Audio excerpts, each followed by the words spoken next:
Thanks for tuning in to Power Athlete Radio. Some people just love the suck. It drives them to endure what most cannot. But the misery and pain that is often associated with BUD/S is not merely limited to that of the body. Founder of SEALFIT and retired Navy SEAL Mark Divine explains that to be successful in some of life's seemingly insurmountable challenges, mindset is crucial. As is true with athletics, in BUD/S and much of SEAL training, physical preparedness is implied. Those that thrive are the ones with the best mental approach and unshakable ethos. How do you cultivate your own? Mark suggests a few tactics. First, to truly serve in sport, combat, or business, you must work towards mastery of your discipline. Here Mark discussed how then conquering fear can be achieved through closing the gap between the unknown and the known.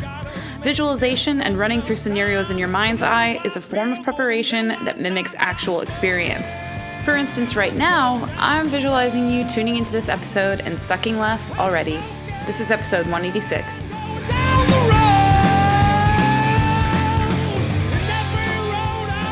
Power Athlete Radio, what is up? We got Tex here in Texas, John in California, and we are joined by Mr. Mark Divine, former Navy SEAL, founder of SEALFIT, and a best-selling author. Mark, how you doing today?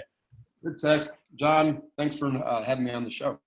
Yeah, thank you. Thanks for making the time. I know you're on vacation, so I really appreciate you just being able to break off for a few minutes and rap with us a little bit. Yeah, anytime with you, John. So I'm looking forward to chatting. We had I don't know if you guys are familiar, but I was actually on Mark's podcast a couple months ago, and we actually had a really great talk. I mean, as we started getting into it, all of a sudden it was like time, and we looked down and it had been 90 minutes or 2 hours. And then we went out and actually worked on a little bit of athleticism and toes forward and some of the things that we discussed. But really, what Mark originally invited me down there was to talk about training, and unfortunately, it just ran in a million different directions. I know. That's what I got. Sounds like our show. Yeah, exactly. It should go in those directions, right? Because that's where the juice is. Yeah, and then you bring in people that actually have opinions and ideas. And the one thing that I really am excited to talk about today is not only cultivating a proper mindset, but I know that your deal with the unbreakable mind is really about cultivating mental toughness. And I kind of hate using that word because it's kind of like the term core in strength conditioning. People, when you go to a gym, they always talk about developing core in this, and to me, it's like that's guys bouncing on Busu balls. But when you start, talking about high school football coaches, they're like, mental toughness. But I think, you have a different approach on it, and more importantly, have really created an entire system and really just a life based on the idea of allow or basically creating a system to allow you to do things that most people can't and really didn't think they could.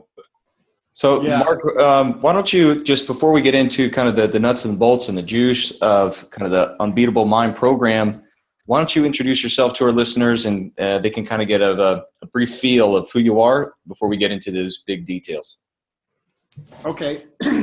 I was born at a young age in upstate New York. Okay, I won't do that. So, I like you said, I was a SEAL for 20 years, Tex. I retired as a commander. So I'm a retired SEAL, not a former SEAL. There's a difference to us. I went the distance, I was an officer. I led platoons in Southeast Asia, in the Middle East, served in Iraq and, Iraq Freedom 2004.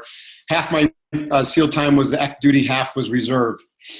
So as a reservist, I was able to kind of get into business entrepreneurship. Navy SEALs are very entrepreneurial. Like we operate in small teams. We're taught to think very creatively, and it's very challenging. There's no way I was going to go and be in big business or go into government after my military career. And I just I knew I needed to be an entrepreneur. So I got into business. My first business was the Coronado Brewing Company, which is now the third largest brewery in San Diego. I got out of that because my partners were real jerks, and they were also my brothers-in-law, so that got kind of tricky. And so I got out of that, and then I launched a company called NavySeals.com, which I still own. It's an e-commerce platform, pretty niche-y. And then out of that came my real pursuit, which was I have a passion for training myself, and then I started training SEALs, Spec Ops candidates through NavySeals.com, and I kind of sub-branded that as SEALFIT. SEALFIT then spun out to become kind of the main thing. And so I developed a system. Well, let me back up a little bit. I was big into kind of this notion of the warrior monk, or the warrior athlete, warrior monk. Some of my most profound training experiences as a SEAL were immersive, like intense, long training periods where I did nothing but focus on that one type of training. A great example of that is my hand-to-hand combat training. 30 days of training, 10 hours of fighting a day. And by day 21 or so, we were just unbelievably effective. Let's put it that way. I wouldn't have wanted to beat myself in a dark alley. And so what I wanted to do when I started SEAL Fit was to recreate that experience, but for the sum total of what it would take to succeed as a special operations warrior, both through the training program and then to be a more effective warrior.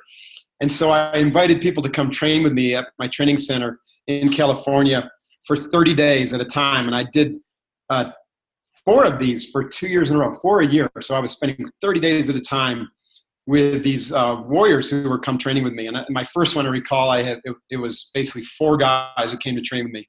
And I charged them $3,000 each for 30 days. And they lived on site and I fed them. It was crazy. I don't know how I didn't make any money on it, obviously, but it was a lot of fun. And so we trained together from 5 in the morning until about 8 or 9 at night. Now, as you can imagine, 30 days is a long period of time, and we didn't take any breaks. So, we didn't take any days off. So it was 30 days straight. Now, the physical training, I ran the gamut from, strength training, like what John does, to CrossFit, to log PT and all the Navy SEAL stuff, and ocean swimming, combat side stroke, breath hold training, log PT, durability, all that kind of stuff. But that still filled up about half the time.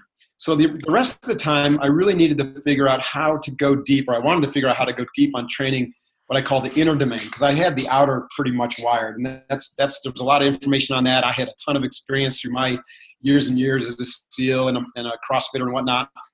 And I was able to draw from people like John and Ripito on the strength training. But I really needed to figure out this mental training because there wasn't much out there on that. So I went back into my years as a martial artist and my years as a SEAL, and I started to really kind of think through how did the SEALs develop mentally, people? How do the SEALs develop focus and concentration and the ability to make good decisions under pressure? And how did the martial artists do it? And how did the yogis do it? And so out of that program, and I was a 25-year martial artist, and I'd been studying yoga for about 15 years at that point. Out of that program came Unbeatable Mind. And that's what, I think we can talk. I won't get into the sauce behind Unbeatable Mind, but what it was a definitive program for developing mental toughness, emotional resiliency, and warrior spirit that had a demonstrable positive effect on the warriors and athletes that I was training. In fact, the SEAL candidates that I train have a 90% success rate getting through BUD/S. And so if it works for them, I decided it probably would work for professionals and business people and entrepreneurs. And so I started offering it to them. And that's what Unbeatable Mind is. That's why I wrote that book and have the online program called that. I went a little long there. Sorry about that. No, it's perfect. Can you just take us through a little bit? I'm sure it's, not anything but short, but, like what are the key components in terms of developing, obviously if you're looking at it from a martial arts deal, there's kind of a holistic approach of, you train the body, the mind, and the spirit all in one. And, people that end up focusing on one become devoid of the other. So, yeah. Boom. You just nailed probably the most important aspect of it is that we've got to train the whole person, the whole system. And so what I learned and what I figured out that SEALs were doing and all warrior traditions had done in the past is that they were able to first elevate training to the same level of importance as eating and sleeping. But this is a sea change of thinking, right? Now, I know you get it, but most people don't. In that most people think, okay, I'll go to the gym and I'll work out, or I'll have a temporary goal. Like I want to lose weight, or I want to get ripped, and I want to bodybuild for some competition. And the warrior doesn't do that. The warrior says, I got to train every day for the rest of my life. And if I miss my training, then I got to make it up. And I'm not going to be complete, right, without getting that training in. It's every bit as important as fueling myself and getting nice, good sleep and recovery. I call those the 3 pillars. So that's a philosophical shift. So the warrior learns, and I'll couch it like this. The warrior is is motivated to master him or herself so that they can serve properly, serve effectively. And they understand that service can't come before mastery or the pursuit of mastery. Because, and a lot of people get this wrong. They want to go out and serve. Like a lot of people, a lot of millennials are like, I want to go, change the world. I got to do this. I feel urgently like I've got to go, help the environment or do, whatever it is that they're passionate about. And yet they haven't taken the time to work on themselves, to develop themselves so that they can serve effectively. They can get their ego out of the way. They can, be physically and mentally and emotionally strong so that when they meet the inevitable challenges, which is what life is all about, it's about learning and growing from challenges, not avoiding them, that they're at their best. They're bringing their A game. They're, 100% present and able to make the right decisions at the right time for the right reasons. So I guess at the overarching level of my philosophy is that, we all have a warrior in us, and that warrior is compelled to master or seek the pursuit of mastery so that we can serve others boldly. Now, myself and my Navy SEAL warriors, our service was in service to our country, to you guys to go out and help protect and to defend the Constitution and all that. Other people's service is going to be different. So that's kind of the overarching. Now, if we want to kind of start to neck it down into the training, the principle that you brought up, John, is critical, is that the warrior doesn't just go to the gym to work out to make his body stronger, to look good in a bathing suit. The warrior knows that the human experience, the human being, is an integrated whole of a number of domains or intelligences or aspects. And those include the physical being. So the physical body, obviously my ability to move functionally, to eradicate dysfunctional movement patterns, which you and I talked about, to refine and balance our physiology. That's one part of our being that we can take control of, and we can master our health and our fitness and those types of things. So that's one aspect. And it's an important intelligence or line of development that we have. Another is the mental. Now, mental to us means more than your IQ, cognitive ability to just, think. It actually means to learn how to unthink, to learn how to get into your perceiving mind, to use your imagery and your visualization, to improve your access to memory so that your memory is more accurate, and to tap into, what we call our heart mind or our belly mind, in essence, our whole mind. And so that's a big part of the Unbeatable Mind training, is to learn how to get into the whole mind and to train the whole mind. And this is where a lot of the Eastern principles come in, and I just take the fu out of the kung fu and present them as drills and skills. And then there's the emotional line. Now, this is the part that guys in particular tend to shy away from, but emotional power is crucial. As you know, as an athlete, John, when you personally and or your team were emotionally charged up and emotionally invested positively in the outcome that you're looking for, then you had a much higher chance of succeeding. And so emotional power is like an accelerant, it's a multiplier. And I think when people don't tap into that, when they don't develop themselves emotionally, when they avoid that, then they kind of get, they shunt some of their power, and they close off some potential. And then Sure. the final two, and I'll just roll these out real quick, and then I'll take some questions from you. That is like the intuitive power. So intuition, like I know as a Navy SEAL, my intuition saved my life multiple times, and my teammates multiple times.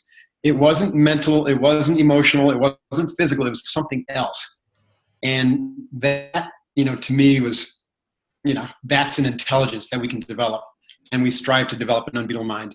And then the fifth domain that we develop is I call it kokoro, only because I don't have a good word in English. Kokoro is a Japanese warrior term that means heart, like your spiritual center.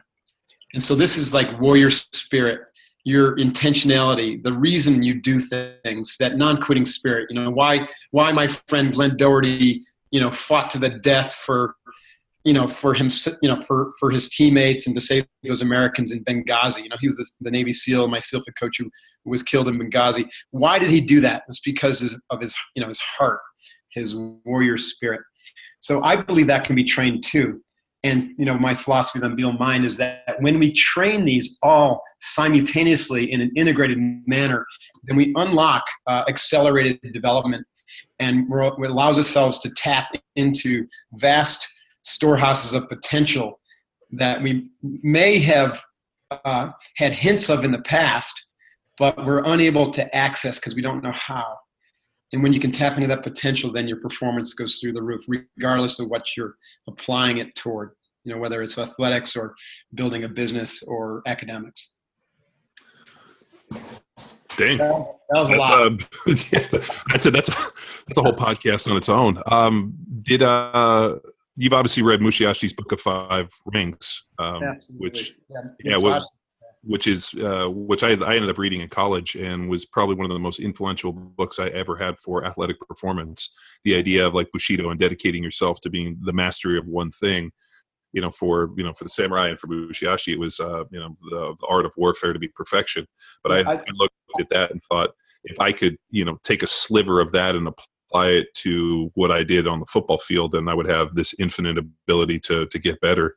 And, it's something too that, we've also evolved into the power athlete system, and we talked a little bit about it, but the idea of like, the mastery of the closed loop, mastering like, the task presented to us, and, working within the mundane and building competence and, in all these different phases to be able to go out and effectively be useful in what you choose to use it for. And, the one thing that becomes, and this is probably just, either from, I don't even know, like maybe just not really having the time to delve into it. What we do is really developing the mental side of this thing. I mean, I always kind of thought that if you do the work presented to you and you do it enough, eventually like the mental aspect kind of falls in line. But maybe that was just me. Whereas, I mean, people literally come to you that are, hey, I can do this, but I don't know. And a big part of probably what you do is just the mastery of fear, just helping people somehow organize themselves to, not be fearful of what they can do. Yeah, you've said a few things here I want to kind of unpack a little bit. First is back to Musashi. Musashi talked about cultivating warrior spirit, and the warrior spirit had a singular focus. Like, it's not diffused. A strong spirit is radically focused, on the enemy, on the application of the technique, on the why, that type of thing. That's why, when the warrior went into combat or had to fight, they were very, very clear, right? Their heart and mind were clear, and they were able to be radically present and spontaneous with their actions because they had just been able to focus with that intensity on that, on that one thing that was going to lead to victory for them. And each warrior, he was clear, might have a different thing or skill. And so he said, it's better to practice one sword strike, 100,000 times than to practice thousands of techniques, 10 times. And so I think for the athlete, that's really important. It's like, we can't be good at everything, or we can't be great at everything. We've got to be good at most things, but there's going to be one thing that if we dominate, we do better than anyone else, then that's going to really, be our go-to. That's going to make us stand out. I think that's really powerful. And this goes back, the second point is what I figured out is that mental training is you can train, as a power athlete, you can train your moves, your strength moves and your agility moves and the skill-based training. And over time, like you said, you will sharpen the saw of your mental acuity. You will refine your ability to focus and concentrate, because that's a classic tool of mental training, is to do, practice the basics over and over until you refine them, and then to layer skill on top of that, and then to layer skill on top of that. Like Malcolm Gladwell says, you do something 10,000 times and you'll achieve mastery. And then when you go and practice that, you can flow, you can access that, what the Japanese called shibumi, or effortless perfection. Now, what I've learned is that there are actually some mental training things that you can do that you can also practice 10,000 times, which will accelerate your mental development and allow you to do even better. So, considering you're an athlete and you practice, let's say you're throwing the ball and receiving the ball 10,000 times. And so as a quarterback, you feel like you've achieved mastery. But if you've also done some of this inner domain, this mental training, you're going to be way more instinctual, intuitive, and the decisions and the moves you make are going to be more integrated so that you're making better decisions, and you're going to be able to bring more emotional power to it. So it's less of a just a rote skill that you're performing, and it's more of a whole body experience. And when you can achieve that, then you will perform better, right? And the team will respond to you better, especially if you're in a leadership role.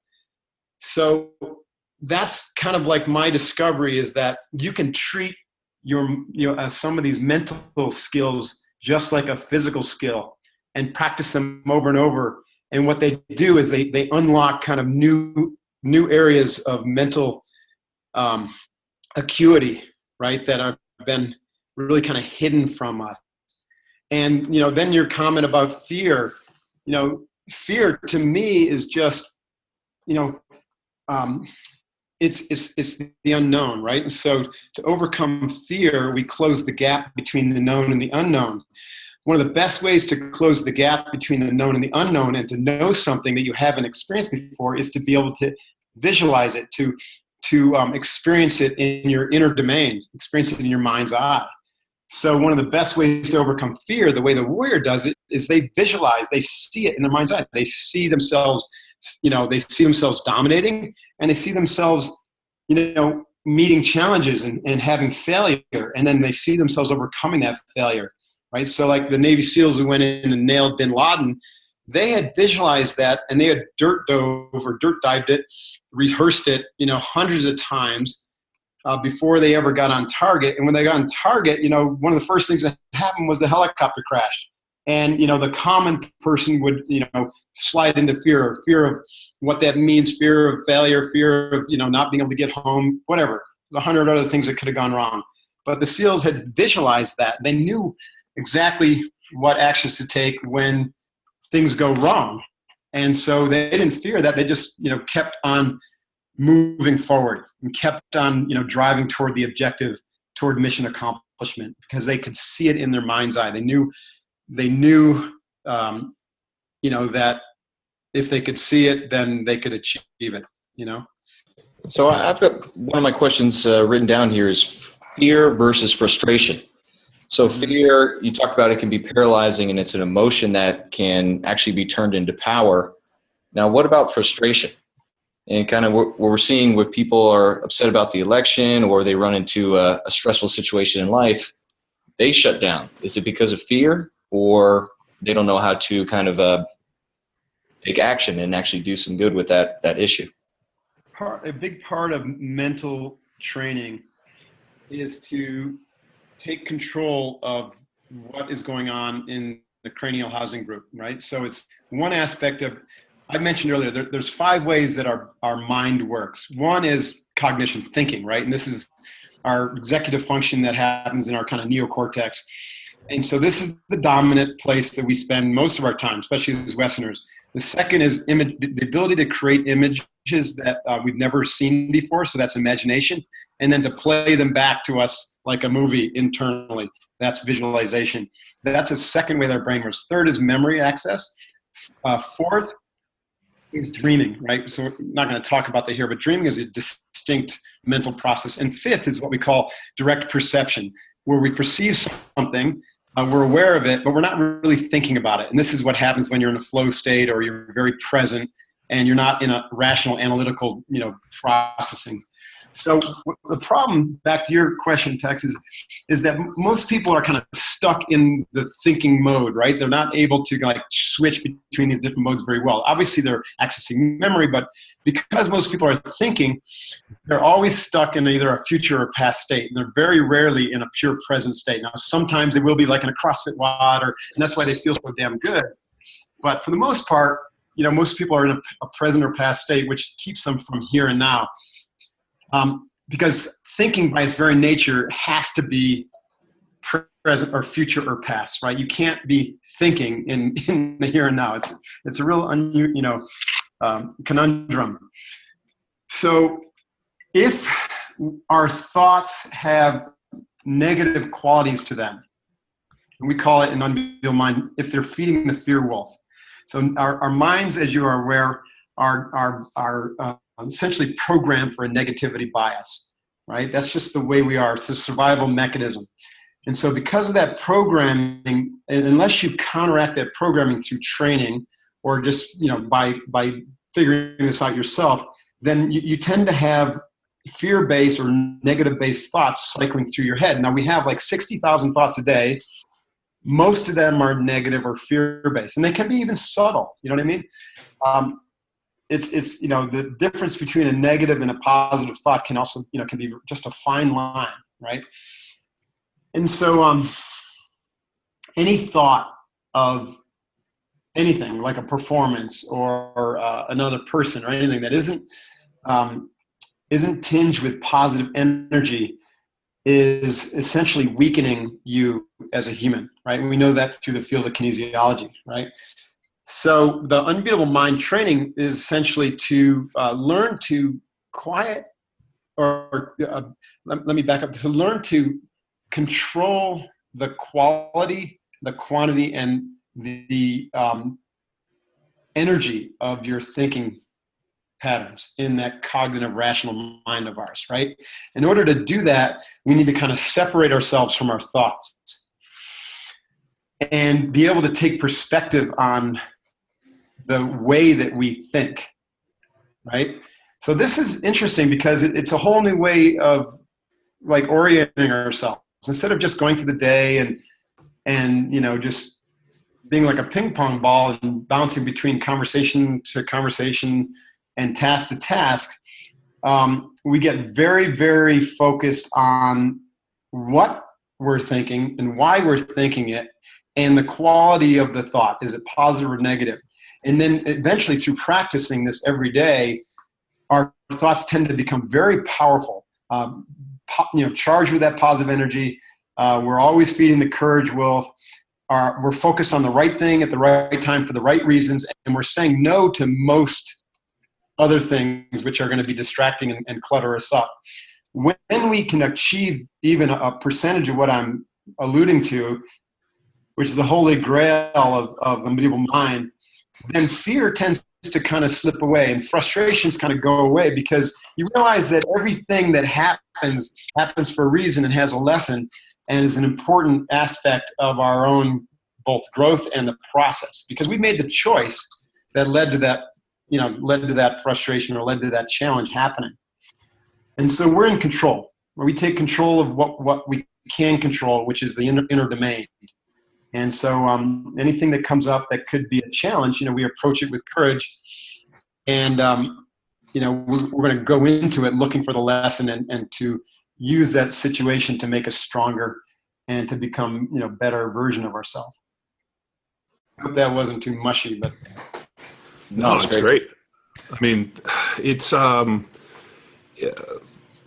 like one of these things that I can't believe that we have to almost go back and almost reprogram this stuff. I mean, it seems like these lessons should have been taught a long time ago. I mean, obviously guys go into the SEAL teams and, come out of the military, and you guys put them through this crucible of training to try to weed out, I mean, I guess you could say, lesser candidates or people that either physically or mentally or just emotionally shouldn't be there. And you kind of disseminate down to this one group that, obviously has cultivated this mindset. Did you ever see any common threads in the people that actually made it through BUD/S and went on to be Navy SEALs? I mean, obviously, if we were to do, a Myers-Briggs deal, I mean, everybody would fit within a certain couple types of deal. But was there any common threads that you saw where, like as you talked to people that made it through or successful SEALs, had like one common thread that you thought like, oh, geez, that comes up quite often? Yes. And they even tried to study it. They said, that some psychologist was commissioned to study it for like $250,000, and the net result was they came to the commanders and said, okay, the people who succeed at BUD/S have grit, and those who don't. Like, we paid you $250,000 for that. We could have told you that. Okay, so what is grit? So that's like, okay, grit is what I'm talking about, right? It's the ability to just put a smile on in the face of the most, extreme challenge you could possibly imagine, and to understand how to navigate that. Now, there's a lot underneath that. Like how does someone show up at SEAL training knowing how to control the inner domain, their thoughts and emotions, so that when the shit comes, raining down on them with in a torrential downpour with these ferocious, SEAL instructors who are masters at just, really probing and poking and prodding and getting under your skin and, trying to get you to quit or, or to fail. And those who have had like a challenging life or expose themselves to serious challenge tend to have figured it out. Now, the question is, what have they figured out? So let me back up. First, those who tend to do well at BUD/S are certain types of athletes, wrestlers, water polo players, and then to a lesser extent, probably third in a row, are triathletes. So wrestlers and water polo players basically are warriors, right? A water polo is underwater combat. Wrestling is combat on the mat. And wrestling, you have to really, it's an individual pursuit. You have to be mentally and emotionally in control. You have to be able to suffer. It's hard, and you have to do it over and over again, in a training session and during matches. And, it tends to develop this kind of mental control and resoluteness of character and non-quitting spirit, the ability to embrace the suck and to stay focused on, on the task, which is to pin your opponent. Water polo, very similar. And I think with triathlon training, it was the endurance aspect of like being alone, swimming 2.5 miles. That was more my approach. I was a martial artist and triathlete, and both of those were very, very good preparation, for years and years leading up to my SEAL training. Other people who tend to do well are guys who grow up on a farm or a ranch, because they're up at the crack of dawn, they're digging post holes, there's no glory in that at all. And they, so when a SEAL instructor comes and screams at them or, tries to get them to quit, they just look at the guy and be like, whatever, you know what I mean? This isn't anything compared to me digging pulse hose at 5 a.m., day after day after day on the ranch or on the farm. And then the third type is like the inner city kid who just has nothing else going for him and was brought up kind of on the streets and, real tough lifestyle, brawls all the time or whatever. Even in a gang, I know some guys have just been really successful, hauling themselves out of that environment, got into the Navy, learned about the SEALs and said, hey, I can do that. And all of a sudden, there they are. Guys who tend to not do well, obviously, are people who don't prepare. I see this all the time. People, I want to be a SEAL, especially in the past 10 or 15 years when there's been a lot of information about them.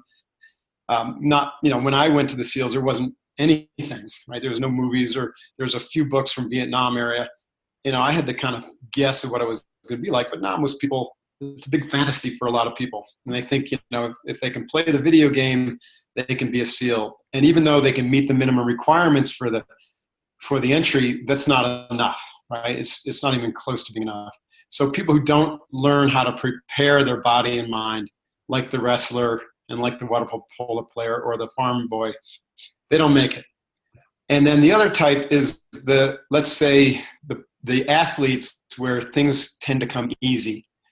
So like I've seen, some quarterbacks of, elite football programs come to SEAL training and quit, in the first week.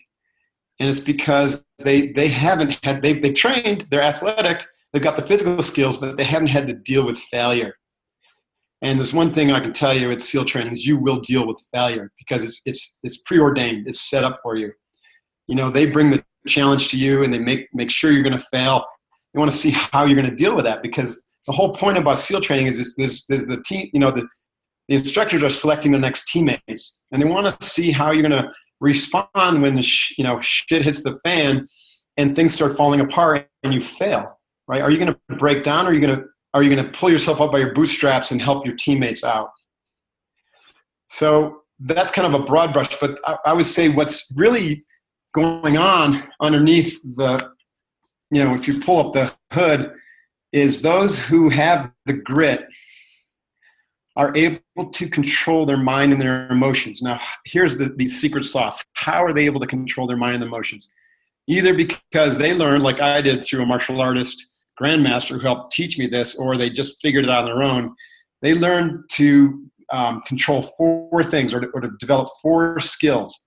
One, I call these the big 4. The first is to control their breathing. This seems so almost too simple, but it's profound. The breath, as you know, is the arbiter of our nervous system, right? So if our breath is out of control when the shit hits the fan, then our nervous system is going to be out of control, and we're going to fall out of balance, and we're going to head into the failure zone.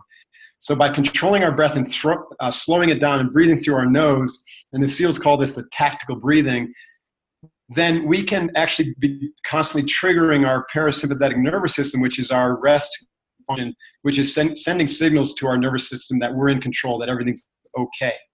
Now, the irony with this is that it leads us directly to the second skill, John Tex, is that the second skill is to be able to pay attention to the right things for the right reasons, and also to maintain a positive internal dialogue. And I call this skill positivity, even though I wish I had chosen a different term for it, because I think some people mistake that for, false positive. So positivity to me is this ability to, regardless of what's going on outside of us, regardless of the stress and the chaos, it could be bullets flying at us as a SEAL, we're able to maintain a clear focus on the right thoughts, and we're maintaining a positive internal dialogue. We're not letting our internal thoughts defeat us. The SEALs call this attention control. They call the breath control arousal control, because you're able to control the arousal response of stress. And so those 2 skills, controlling the breath, allows us to have the mental space, because our brain is going to be slowing down and less agitated. Like it literally drop us from gamma back into beta and then into alpha state, even in the middle of a firefight, to be able to then focus on the quality of our thoughts and maintaining a positive internal dialogue. And then the third skill is imagery and visualization. So the SEALs who are succeeding know what victory looks like. They have an image of that. They've seen it in their mind's eye, and they come back to it every day. And so failure to them is not an option, because they can't see failure in their mind. They've eradicated failure. All they see is the winner. They see themselves as a winner. They see themselves as a warrior. They see themselves as a great teammate. They practice the skills that are necessary. For instance, I know that I have to hit the O course time every week in BUD/S. The time ratchets down, and I've got to improve. And so I visualize myself doing that. Drown proofing. I visualize myself being relaxed and calm in the water while I'm drown proofing. So these are like a really important skills, and these guys who are succeeding are practicing and have developed their imagery and their visualization skills.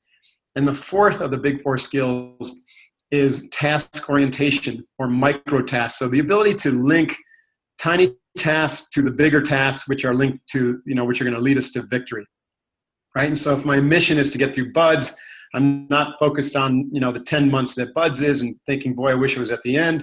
I'm really focusing on what do I got to do today to win? And of course, today is broken down into 6 or 8 evolutions. Each evolution is, an hour and a half to 2 hours long. Which ones am I going to really need to dial in and to focus on? Well, it's, of course, everyone. So, you kind of chunk it down in the middle of an evolution. If the shit, gets really, really intense, then I'm going to break it down into even smaller chunks. So you find the smallest arc of action that's going to lead to success, and you just focus on that. And then you take a moment, and it's just a millisecond to acknowledge the victory. Like, okay, I got that. I did that. And that gives you a positive feedback loop.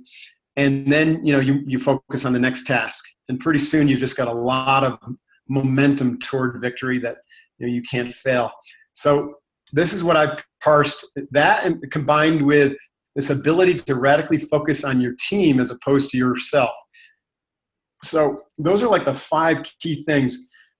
Be able to control your physiology through your breath, the arousal control. The ability to control your attention through positive internal dialogue and learning on where to focus.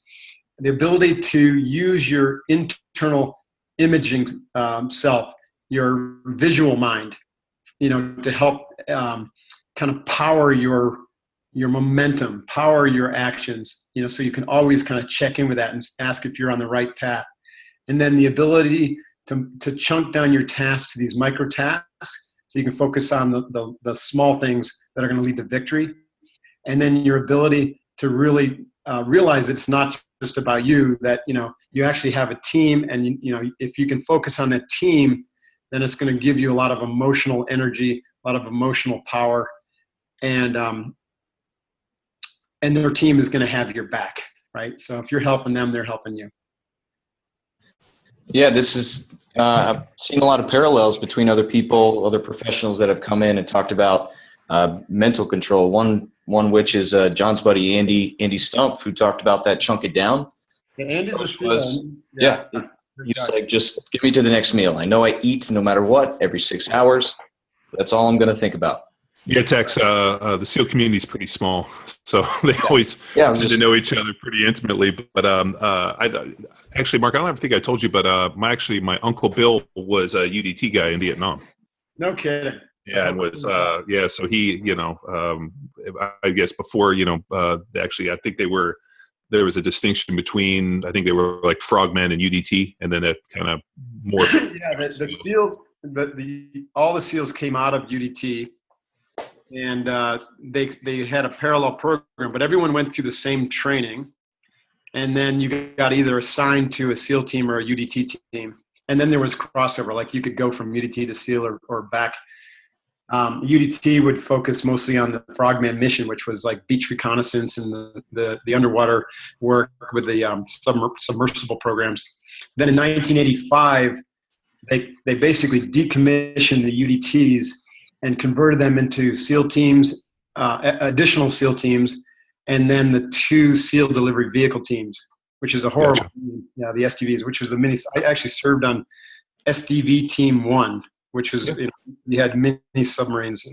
I've taught a bunch of seminars for the SEAL delivery vehicle guys over in Hawaii, and I remember when I went out there to the clamshell, and I thought, a couple times a year I went out there for a bunch of years. I remember they rolled one of those things out, and I'm like looking at it, being like, "Are you kidding me? You guys are gonna be stuck in this thing for like, and they're like sometimes 12, 14, 16 hours." I was talking about it. It's an underwater coffin, it looks like a little cigarette tube, and they can fit 4 of us in it. And you're right. You're just cruising, at 30, 40 feet and pitch dark, closed inside this coffin for 12 hours at a time. It is the most intense and brutal, work. And talk about, needing to really work on those skills or get into those skills we just talked about. If you're in your head the whole time, it's horrific, and you wouldn't make it. So that's why the SEALs, we tend to rely on those skills, and you can actually have a very pleasant experience if you've developed your your visualization skills, and you're working on them, during an underwater dive like that. I've done a few sessions of drown proofing with another one of John's buddies, Rafawiz, and I failed all 5. Your grit test here.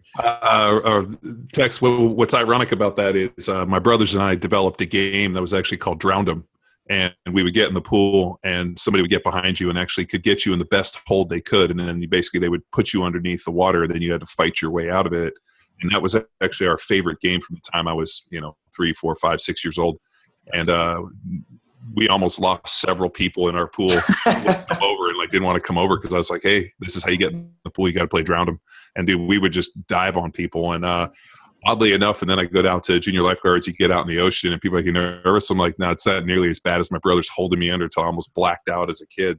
So I think for a lot of people, and actually what resonated a lot is, there's a kind of an interesting trend, especially with athletes, that we found that the best athletes in the world are usually some form of late bloomers, where they didn't have all the athletic gifts early on, and they actually had to cultivate this hard work and this, effort, where they, the story of the Michael Jordans getting cut from their high school team, or the JJ Watts being walk-ons, and then at some point, all of a sudden, everything starts to round out, and next thing you know, they get their athletic gifts a little bit later. But it's pretty interesting. All the guys that I've met that are, been, in the SEAL teams for any length of time, all kind of have the same, similar personality. I mean, slightly reckless, but also very calculating, and just incredibly hard individuals in terms of their ability just to persevere and suffer. And I don't always know if that's a good thing, because it kind of lends claim to some, I don't know, maybe a self-destructive,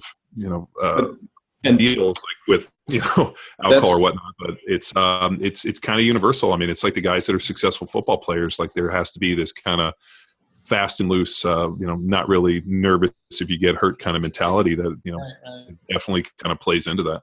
But that's almost a selection process in itself, kind of growing up, and you're not giving up. You want to go to the next level, so you're going to push through and you're going to learn and find a way. And the SEALs, just like the NFL, you, John, and I'm sure you had your things, Tech, it was like a siren call for those types of people. For me, I wanted the toughest, hardest, most brutal, and I couldn't explain why I wanted that training. I wanted that environment. It was just kind of like my spirit was driving me toward that. And I loved hard, you know what I mean? I just loved hard things, but I didn't think they were hard. I just felt really good when I did them, you know what I mean? And just like you, I used to do crazy shit as a kid. And so my risk tolerance was a lot higher than a lot of people. And when I got to BUD/S, I realized, hey, there's a lot of people out there like me. And then I thought, at the beginning of BUD/S, I had 185 guys. And I was like, wow, there's 185 guys like me. And I was wrong because only 19 of us made it through the training. And so I realized actually there were only 19 in that class who were like me. And then when I got to the SEALs proper, into the teams, I realized, holy shit, that's why it's such a small community. When I was in the SEALs, there were about 800 or 900 of us. Now I think it's up to 2,000. But we were very different, but very alike in a lot of ways, which you just kind of alluded to. We all had a high tolerance for risk. We all just loved to train. We trained 3 times a day, even when we were back in San Diego, and then work our asses off. And we'd like to dive at night and bump into scary things and jump out of airplanes in the ocean in the middle of the night. And we thought it was great. And there were times we would bitch about it. I remember sitting on a beach in some undisclosed place that I can't tell you, for like 8 days in a row, and I'm just freezing my freaking ass off. And, in between the shivers, just wondering, what the hell am I doing? You know what I mean? Like, I'm freaking bone cold. I'm thousands of miles away from my family. I could get killed at any moment, and I'm just sitting here gathering intelligence and doing my mission. And just like going, why? Why did I do this? Why? And then, having to come back to the skills to feed the courage wolf. But then as soon as I'm back on the submarine, and I've got a hot shower and a warm cup of coffee, I'm thinking to myself, man, that was badass. That was awesome. Mark, have you had the chance to read the book Drive by Daniel Pink? I have not. No, I look forward to that. Recommend it. So he talks about intrinsic motivation versus just only like the carrot at the end of the stick. And he broke it down to 3. It was autonomy, so kind of creative freedom. You do what you want to do. Mastery, so you just love that process. And then purpose. You're motivated by something that's bigger than yourself.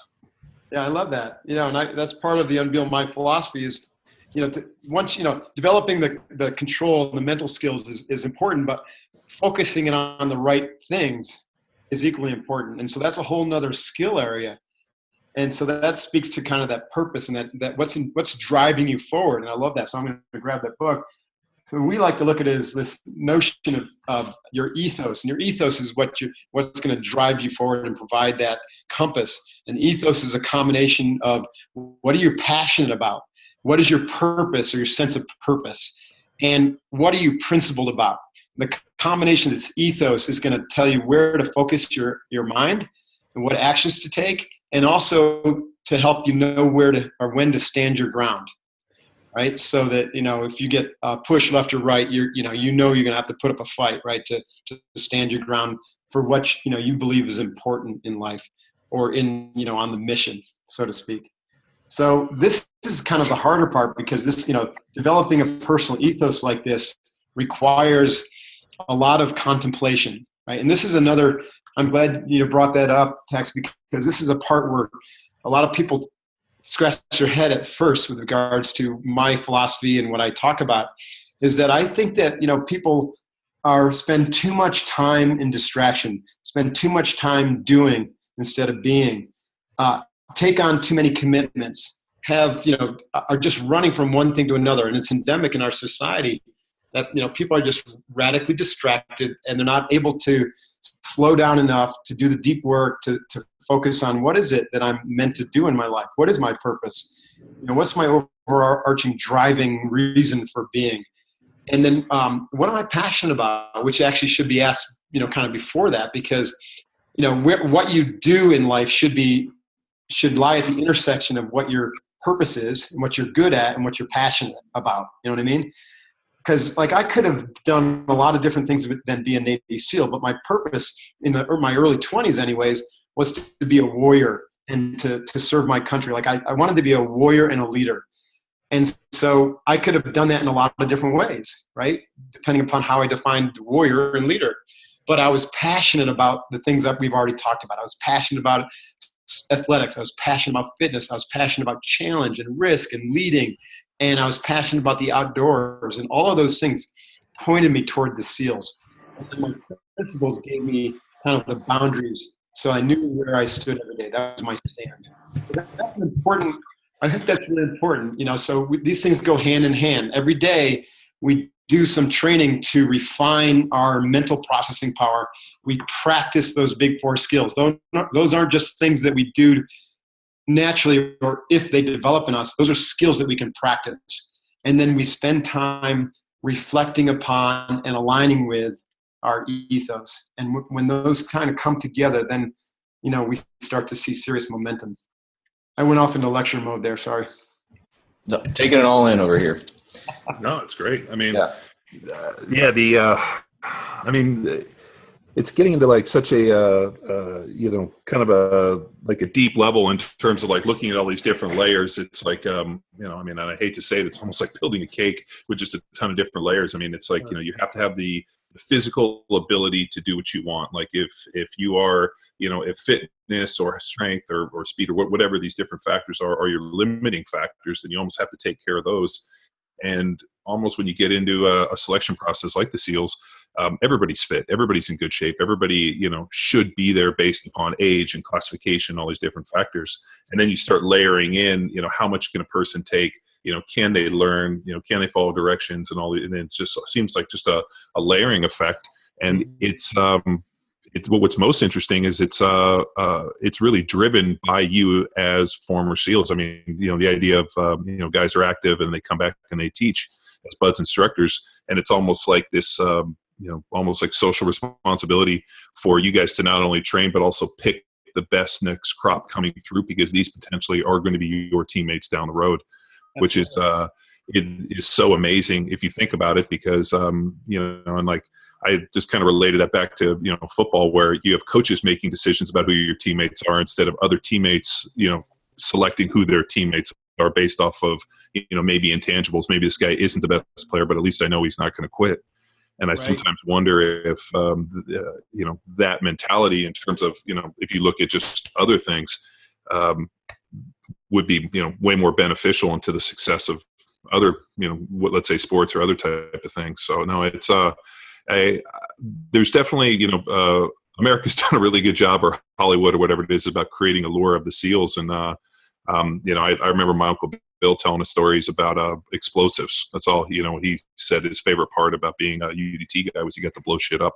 Yeah. And he talked about swimming in the water and basically just planting mines and bombs on things and getting a chance to blow it up, and he fucking loved it.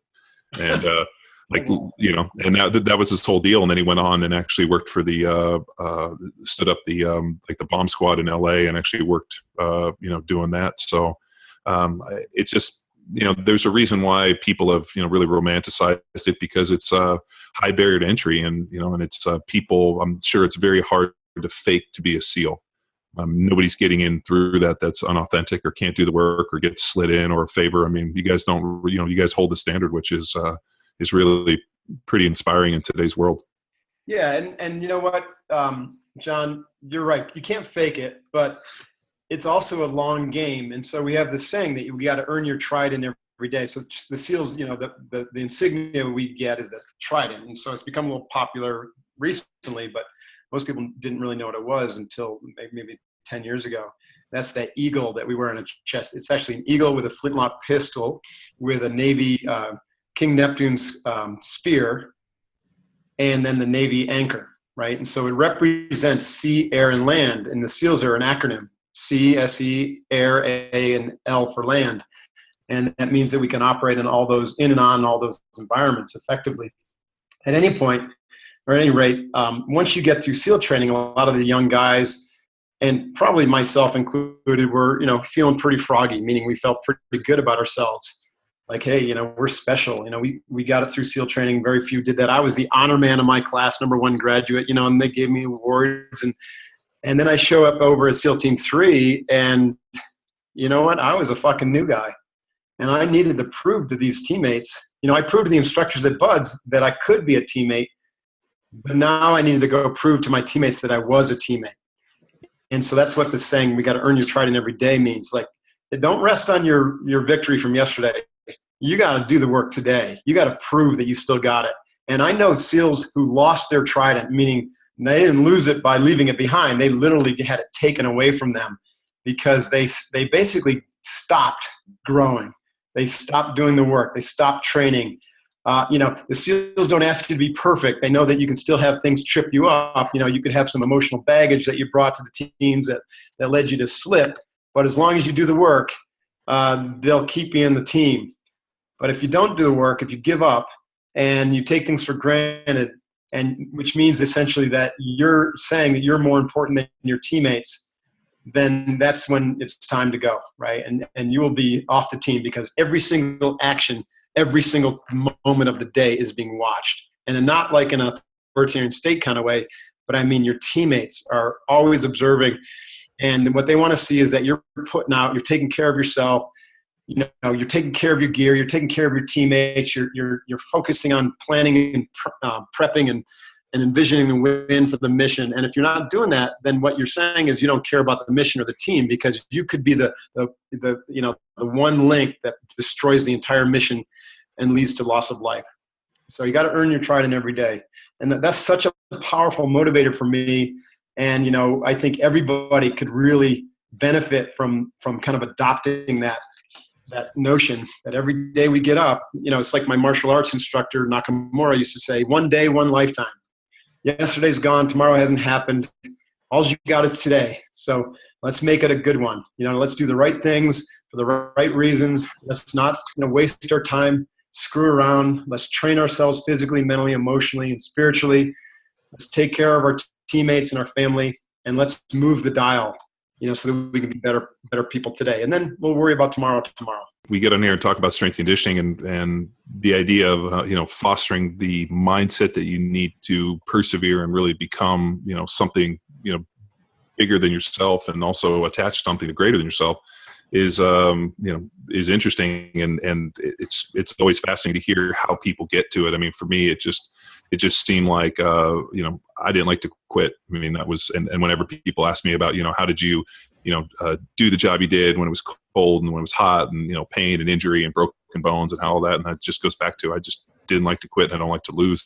And and people always ask, is that simple? And I'm like, for me, it was. It really just wasn't. It wasn't anything overly complex.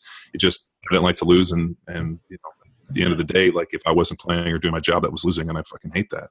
And I think that could be a great motivator, right? Yeah, and you know what? Like, the other great motivator is, I've been really kind of stuck or thinking about a lot about fear, and especially, we were talking offline earlier about this election and really what's going on here in America right now is so fear driven, and people allow the media and people around them to fabricate these false narratives, or Trump's going to come in, he's going to deport all these people, and and I always ask them, like, if all of a sudden they just started walking up on the street and throwing people in vans, would you just go inside and hide? Would you just run? I mean, what would you do if all of a sudden that became a reality?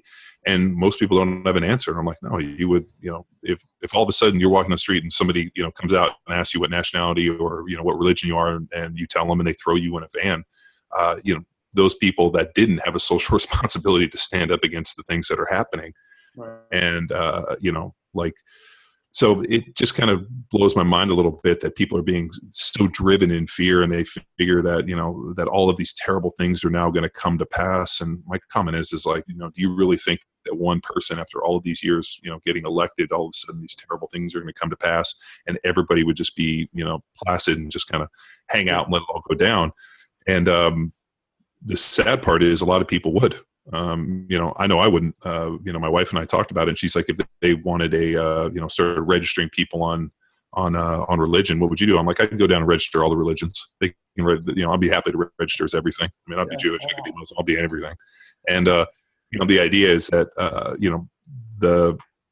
this is all, and it's all bullshit, and it's all fear, and it's all being propagated by people that are trying to control, and they're really good at it. And I just don't think enough people can see through this whatever's being spun out there. And it's fear is a great motivating factor, and you can see how people vote. And really the state of our country right now, I think, is just overwhelmed by this idea of fear. And we almost have to do something to either cultivate a stronger mindset or start helping people to see past it, that you as an individual are the captain of your own ship and the master of your own destiny. And if you're going to be driven by fear, then then you're easily cold.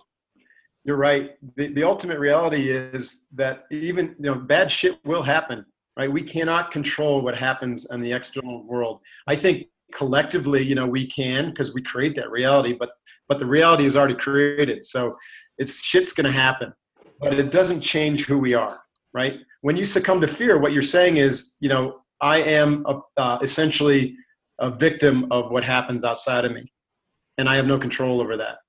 And the reality is you do have control. Now, you might still get rounded up, but again, it doesn't change who you are. It just temporarily changes your external circumstances.